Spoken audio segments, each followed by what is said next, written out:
Hola hermanos y amigos, es un gusto saludarlos una vez más a través de este medio. Hoy es 21 de diciembre del año 2023, son las 9:36 hora local. Gracias por pasar a este breve video, a esta pequeña transmisión en la cual estaré hablando o continuando con un tema que comencé hace unos días o hace unas semanas creo, sobre el misterio de la encarnación, un tema que es muy fascinante, profundo y que realmente pues despierta en nosotros un sentido de asombro, ¿no?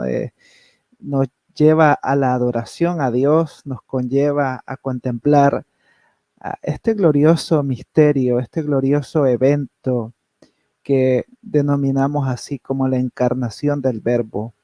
Así que bienvenidos a esta transmisión. Si estás viendo esto en YouTube, pues muchas gracias por estar acá también en el canal de YouTube.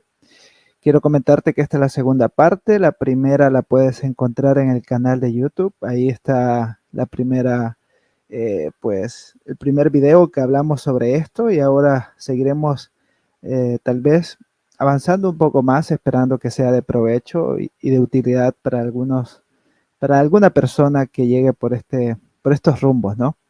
Así que sin más introducción, voy a entrar al tema. Hoy vamos a hablar sobre lo que es la unión hipostática, un tema sumamente interesante, pero a la vez controversial, ¿no? Porque esto despierta ciertas sospechas, ciertas cositas por ahí que a lo mejor no voy a abordar, por lo menos en esta segunda parte, pero sí que van a ser mencionadas para tener como un pequeño spoiler o preview de lo que podríamos hablar en una tercera parte, si Dios así lo permite. Bien, entonces al final estaré leyendo sus comentarios si los hubiesen. Gracias por pasar. Recuerden que a través de su like ayudan a que el contenido pueda llegar a otras personas. Así funciona esto de las redes sociales. Y muchas gracias por estar ahí. Bien, entonces vayamos a lo que nos compete hoy y es la unión hipostática. Si bien es cierto, este es un término que no todos los días escuchamos en nuestras iglesias, es una verdad que la mayoría de cristianos evangélicos e incluso católicos romanos afirman, ¿no? Sobre lo que es la unión hipostática. Ahora, ¿qué es este término o a qué nos referimos? Bueno, por unión hipostática, el diccionario de Oxford de la Iglesia Cristiana lo define como la unión de las naturalezas divina y humana en la única persona, hipóstasis, de Jesucristo. Entonces, empezamos por ahí, ¿no? Con una definición bastante breve, pero muy clara. Estamos hablando aquí de dos naturalezas, una persona, que es la persona de Jesucristo. Es un término, valga aclararlo, un término que conlleva en sí una carga teológica, pero también una carga filosófica. Muchos que se oponen a este tipo de términos como la Trinidad u otros términos teológicos, lo primero que señalan es que estos términos o estas palabras no están en la Biblia y como no están en la Biblia, entonces deberían ser desechados. Esta forma tan cerrada de ver las cosas siempre ha conllevado a herejías, que por cierto, hoy las vamos a mencionar así brevemente. Sin embargo, como ya se ha explicado aquí en muchas ocasiones, los términos teológicos, filosóficos, se acuñan con el objeto de representar o transmitir verdades que las escrituras nos están enseñando para que nuestras mentes puedan captar, ¿no? Por lo menos de manera superficial lo que la escritura enseña sobre el ser de Dios. Y uno de esos términos o expresiones es la que vemos aquí, la unión hipostática, que se refiere a a esta verdad gloriosa de la encarnación per se.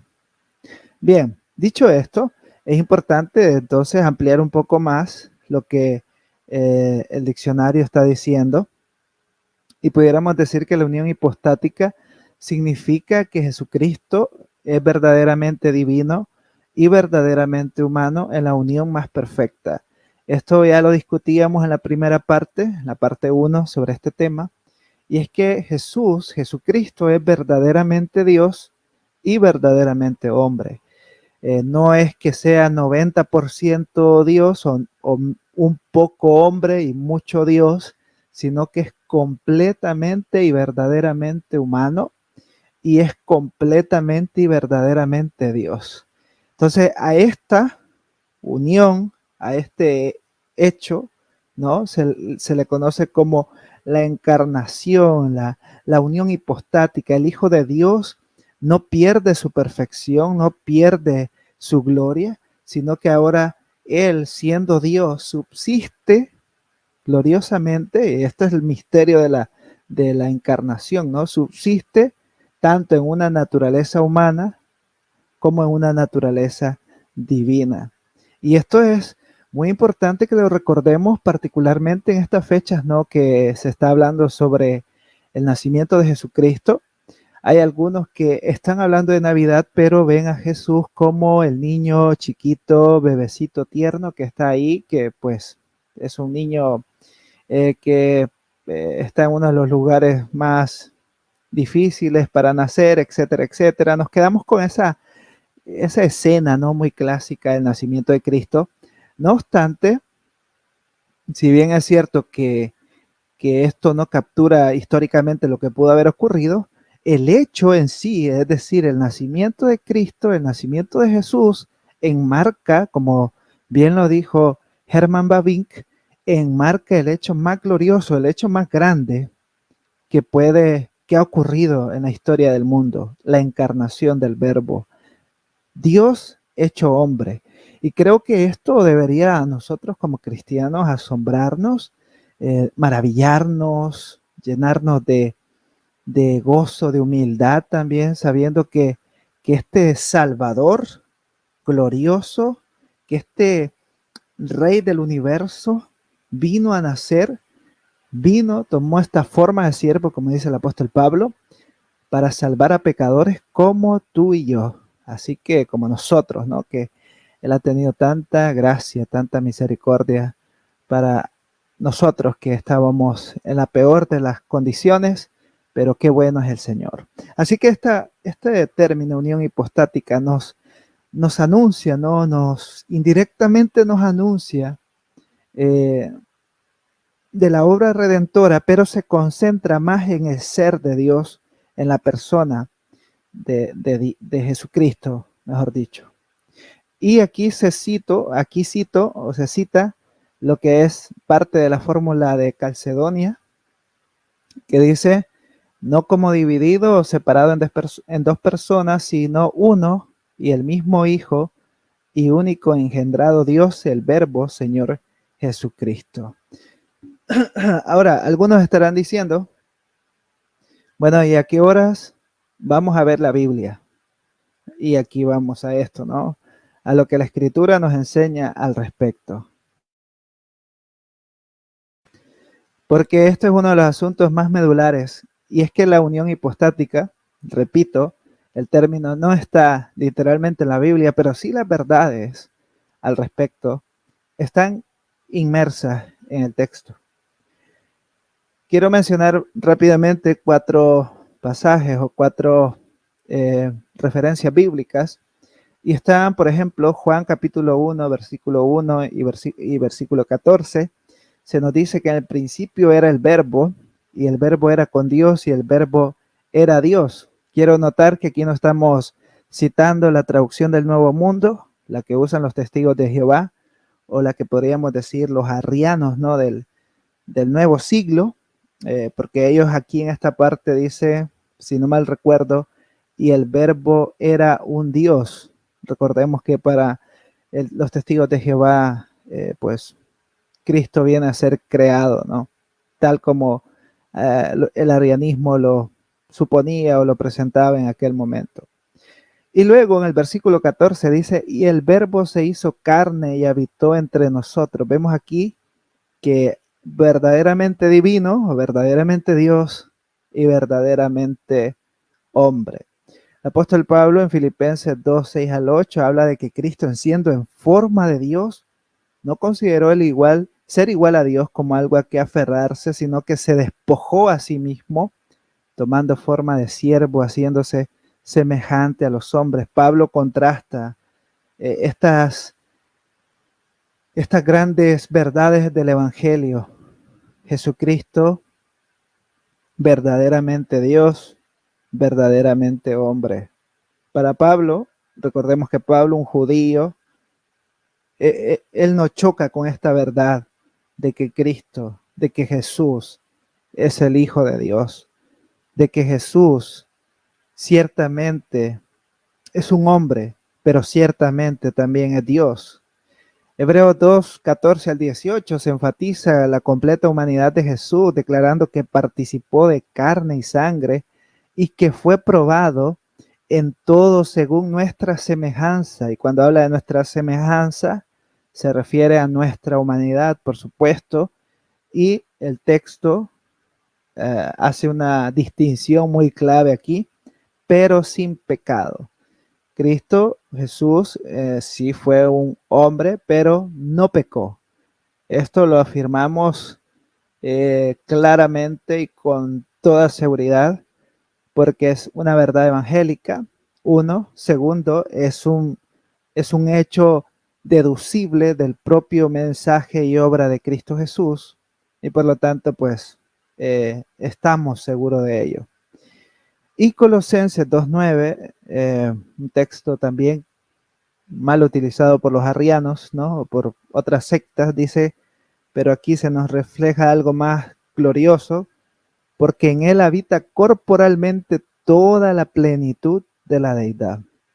Veamos cómo contrasta Pablo ahí, ¿no? En él habita corporalmente, refiriéndose al ser, ¿no? De Cristo, toda la plenitud de la deidad. Esto es maravilloso, ver todo esto. Bien, paso a ver sus comentarios por si hay alguno por ahí. Saludos, Giovanni, gracias por pasar, Dios te bendiga. Saludos, Itlalik, buenas noches, Dios te bendiga, hermana. Nació El Salvador, feliz Navidad. Pues muy feliz Navidad también para ustedes. Bien, gracias por pasar. Recuerden que sus likes y sus comentarios, que son muy bienvenidos, ayudan a que el contenido pueda llegar a otras personas. Recuerden que esto es sin fines de lucro, simplemente es tratando de llevar algunas pequeñas reflexiones o estímulos de estudio para despertar la curiosidad o la investigación de los que lleguen por acá. Así que gracias por pasar y estar ahí participando y dejando su like. Bien, entonces tenemos pues una muestra, ¿no?, de lo que la escritura nos enseña sobre el hecho de que Cristo es verdaderamente hombre y verdaderamente Dios. Y esto nos lleva a lo siguiente, y es que la iglesia desde los inicios ha intentado o intentó explicar el ser de Cristo Jesús. ¿Quién era Él? ¿Qué fue lo que hizo?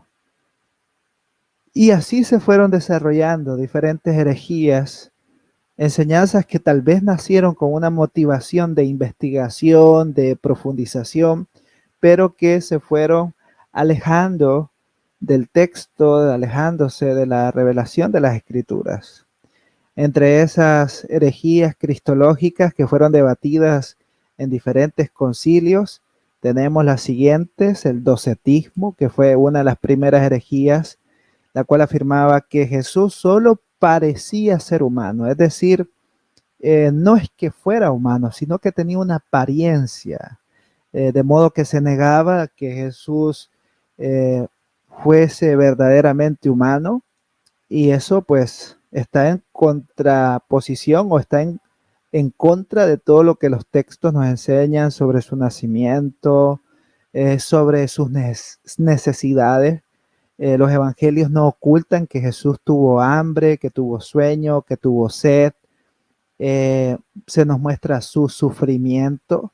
Si él hubiese sido simplemente como una especie de espectro que parecía ser algo, pero que no lo era, pues no se nos describiese de forma tan viva, ¿no?, todo lo que él sufrió e incluso su muerte. Así que esa fue una de las herejías más antiguas, quizás, cristológica. Luego tenemos el adopcionismo. Sostenía que Jesús era originalmente un hombre común que fue adoptado por Dios en su bautismo, allá en Mateo capítulo 3, cuando se ve que Jesús es bautizado por Juan el Bautista, pues esta secta afirmaba que en ese momento Cristo, cuando se ve que desciende el Espíritu Santo como una paloma, ellos decían en ese momento este hombre, que era un hombre común y cualquiera, fue adoptado por Dios para un propósito redentor o mesiánico en este caso. Y esto llevaba pues indiscutiblemente a negar la preexistencia de Cristo como verbo divino y su naturaleza divina desde el nacimiento. Debemos recordar, estimados hermanos, que esto es lo grandioso, ¿no?, de este tema, y es que cuando Cristo nace, o sea, cuando Él nace, ¿no?, Él es Dios. Él es Dios. No es que a una determinada edad Él se Él es consciente de ser Dios, o que a una determinada edad Él distingue que tiene una misión mesiánica. No, Él es Dios desde ese momento glorioso que la Virgen concibe por obra del Espíritu Santo. Ahí está ocurriendo algo sumamente extraordinario, la encarnación del Verbo. Pero esta secta o esta herejía afirmaba este tipo de cosas, ¿no? Que era un hombre capacitado por Dios para un fin redentor. Luego tenemos una de las herejías más fuertes en aquel momento, el arianismo. Argumentaba que el Hijo de Dios fue creado por el Padre y por lo tanto era inferior a Él. Esta herejía fue crucial en la formulación del credo de Nicea, que afirmó la consustancialidad del Hijo con el Padre. Ciertamente abunda mucho los escritos de los padres de la iglesia contra esta herejía, porque era muy popular, y una de las formas que se hizo popular fue a través de la música, a través de las plazas, ¿no? Se llevaba la enseñanza sobre este tema. Y tenemos otras herejías cristológicas como el monofisismo, que básicamente afirmaban que existía una única naturaleza, que era la combinación a la fusión de lo divino y lo humano. Es como que si tomases la humanidad y la divinidad y las sumaras o las mezclaras, y ese resultado viene siendo la naturaleza distintiva de Jesucristo. O sea, las naturalezas se mezclan, ¿no? Pero esto eh, lo vemos, no lo vemos en el texto porque hay una distinción ontológica en el ser de Jesús. Y por último tenemos el nestorianismo, que fue otra herejía cristológica. Toma el nombre de las enseñanzas, toma el nombre a partir de Nestorio, un reconocido religioso de Constantinopla, y sostenía que en Jesucristo existían dos personas separadas, una divina y otra humana. Entonces tenemos estas herejías cristológicas que fueron, repito, una forma de intentar explicar inicialmente, ¿no?, lo que compete al ser de Jesús. Y eso nos llevó a diferentes concilios, a diferentes escritos, a diferentes tratados. Y hoy quisiera, sin entrar en mucho detalle, puesto que el asunto no es los concilios ecuménicos, pero sí quisiera mencionar lo que viene siendo la definición de Calcedonia. Esto surge pues de ese clásico y conocido concilio donde ya se venían tratando asuntos relacionados a la cristología, como hoy la conocemos, a la Trinidad también, y, y se va creando lo que ahora se conoce como el credo de Calcedonia, ¿no? Surge esto allá en el concilio de Calcedonia en el año 451 después de Cristo, Entonces ahí hubieron otros temas, pero resalta el asunto o el tema del ser de Cristo.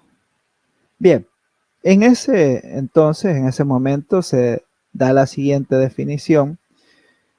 Nosotros, dice el texto, entonces, siguiendo a los santos padres, todos unánimes, enseñamos que se ha de confesar a uno solo y el mismo Hijo, nuestro Señor Jesucristo, el mismo que es perfecto en deidad y el mismo que es perfecto en humanidad, verdadero Dios y verdadero hombre, el mismo con cuerpo y alma racional, consustancial con el Padre en cuanto a su naturaleza divina, y el mismo consustancial con nosotros en cuanto a su naturaleza humana. En todo semejante a nosotros, pero sin pecado, engendrado por el Padre en la eternidad, en cuanto a su naturaleza divina. Sin embargo, en estos últimos días, este mismo, por nosotros y para nuestra salvación, nacido de María la Virgen, la Teotocos, en cuanto a su naturaleza humana. Paréntesis por acá, yo sé que algunos van a querer que entre en detalles sobre el Teotocos, o la Teotocos en este caso, pero no lo vamos a abordar aquí. Un spoiler de la parte 3, hablaremos sobre esto. Continúo con la lectura. Reconocemos a uno solo y el mismo Cristo, Hijo, Señor, unigénito en sus dos naturalezas, dos naturalezas sin mezcla ni confusión, sin cambio ni mutabilidad, sin división y sin separación. La unión de las dos naturalezas no destruye sus diferencias, sino que más bien las propiedades de cada naturaleza se preservan y concurren en una única persona y en una única subsistencia. Estas dos naturalezas no están de ningún modo partidas o divididas entre dos personas, sino que están en uno y el mismo Hijo, unigénito, Dios Verbo, el Señor Jesucristo, como los profetas nos instruyeron desde el principio, como el mismo Señor Jesucristo nos enseñó y como el credo de los padres nos lo ha legado. Bien, aquí tenemos la definición de Calcedonia en cuanto a la unión hipostática, ¿no? Y hay mucho que ver aquí, hay mucho que ver, incluido la Teotocos, pero quiero referirme a cuatro particularidades que encontramos en la definición de Calcedonia. La primera es que no hay división, es decir, estas naturalezas no están separadas, es decir, no es que Cristo se divide en dos partes, ¿no? Es como una clásica canción que antes se cantaba, no sé si ustedes la escucharon, era muy popular, que decía, dos seres hay en mí, me quieren dominar, algo así, no soy bueno cantando, pero era una canción cristiana de hace ya un rato.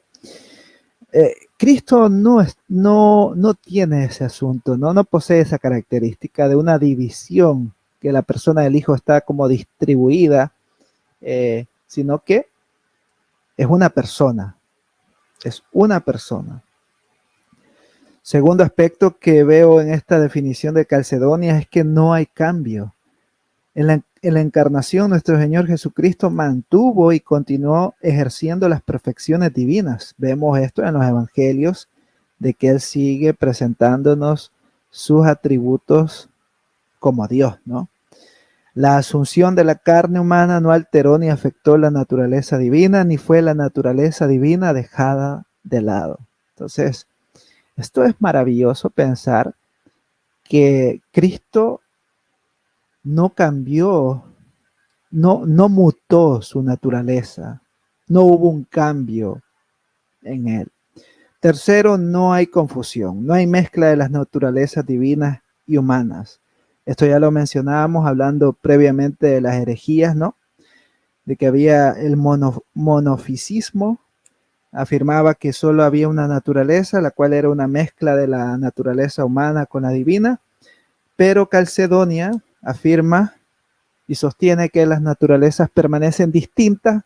Distintas no implica división, recordemos esto, sino que retienen sus atributos particulares, por ejemplo, la divinidad en Juan, ahí tienen la cita, y la humanidad. O sea que estas naturalezas son distintas pero no divididas. Y estos atributos pueden ser predicados del Hijo, ya que Él es la persona o sujeto de ambas naturalezas. Y por último, se nos dice en la definición de Calcedonia que no hay separación. No existe, como les diría, una oposición entre la voluntad divina y entre la naturaleza divina y la naturaleza humana. No se están oponiendo una con otra, no luchan, sino que hay en sí, en la persona de Cristo, estas naturalezas que operan, ¿no? Para el propósito redentor, y esto puede ayudarnos a ver cómo Cristo como hombre se sujeta a la voluntad del Padre, pero como hijo también nos muestra su relación intertrinitaria con el Padre y con el Espíritu Santo. Esto es, hermanos, a lo mejor algunos esto lo vean confuso y digan, ¿para qué tantas cosas? ¿Por qué no nos quedamos con algo más simple? Pero cuando hablamos de la encarnación, repito, estamos hablando de uno de los temas más profundos, más gloriosos de la fe cristiana. De hecho, nos distingue, como cristianos, nos distinguen dos doctrinas particulares. La primera es la Trinidad. La segunda es la encarnación del Verbo. Si estas doctrinas fuesen quitadas de nuestra fe cristiana, ya no seríamos cristianos propiamente. Podríamos ser, no sé, otro tipo de religión, pero ser cristiano implica afirmar estas dos cosas. Y bueno, de hecho, en el credo de los apóstoles nos encontramos que son verdades históricamente centrales de nuestra fe.